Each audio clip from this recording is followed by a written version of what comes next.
The prospect of living and working on other worlds is very exciting, but there are many questions that need to be answered before this vision can become a reality.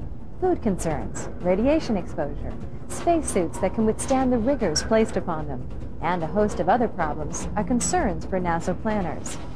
Johnny Alonso spoke with Lisa Guerra at NASA headquarters to find out how it works.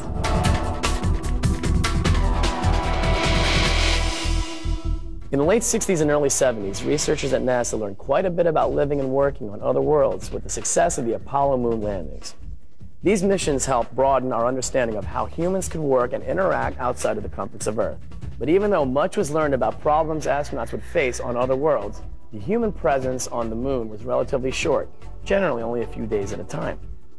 Future missions to Mars will be much longer, potentially lasting years at a time. Things that many of us take for granted, such as food, clothing, medical care, and safety, will be some of the biggest challenges that need to be addressed by NASA planners. To help us understand what is being done to prepare for these long-duration missions, I spoke with Lisa Guerra at NASA headquarters to find out how it works. The major challenge to live and work on other worlds is predominantly adapting to a new environment. The crews will be coming to these new worlds, and the one we've been looking at in particular is Mars, and have to arrive and adapt to the environment. And that environment on Mars involves a third of our Earth's gravity, as well as different weather patterns, dust storms, which we are particularly concerned with, radiation, which we have to measure and understand how to protect the crews against.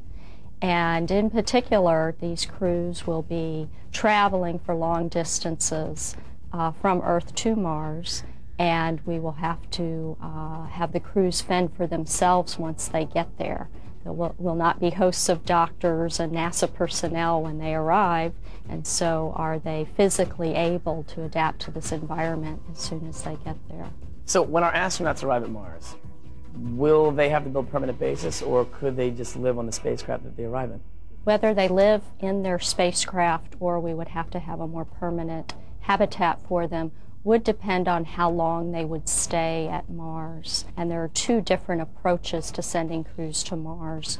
One involves a short stay, and that's on the length of about 30 days on the surface of Mars. If that's how long they would be there, they could probably live out of their spacecraft, much like the Apollo astronauts did.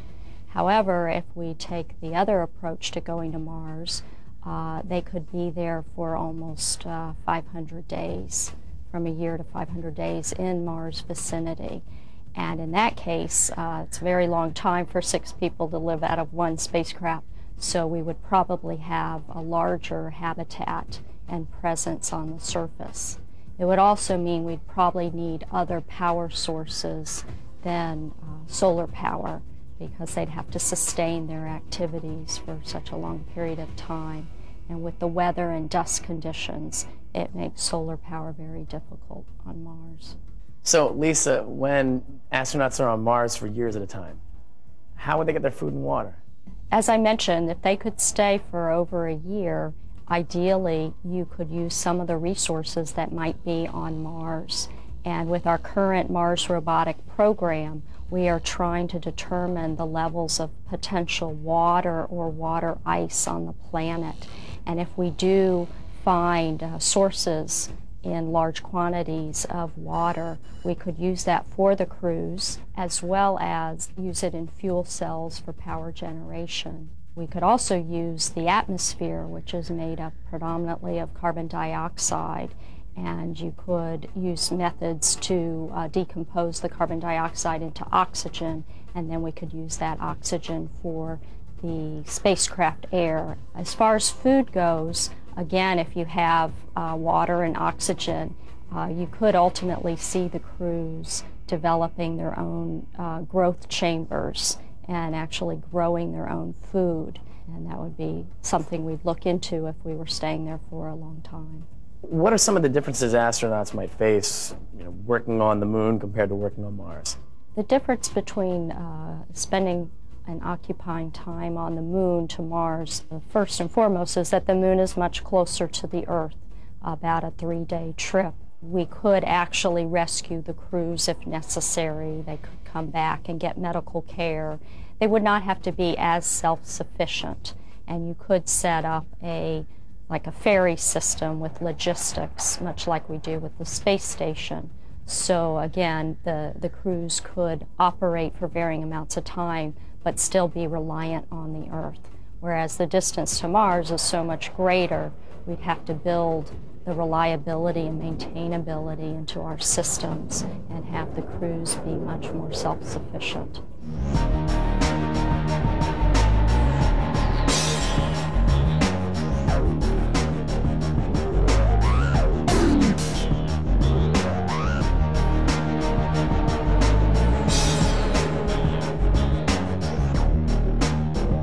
Right now, NASA is planning to use the moon as a test bed for Mars. This would be primarily a systems-type test bed, design some of these life support systems and spacesuits, and use them and work them on the moon and learn from that engineering experience, and then improve the design for Mars. One major challenge that will need to be addressed will be what type of spacesuit our astronauts will wear on other worlds. The current suits used on the shuttle and in the space station work well, but they are not designed for full-range motions like walking and working on a planetary surface. So future suits will probably look more like the suits that were used during the Apollo program. These new suits will need to be much more durable and better suited for the harsh conditions astronauts will encounter on other worlds.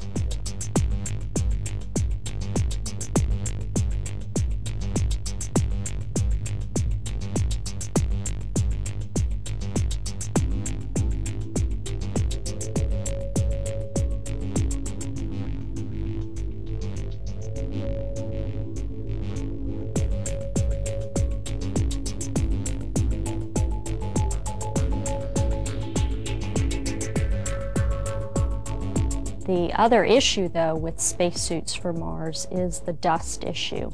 The dust tends to be very electrostatic, and there are concerns that if you came into the habitat or the airlock with your suit, that dust would get circulated into the air system.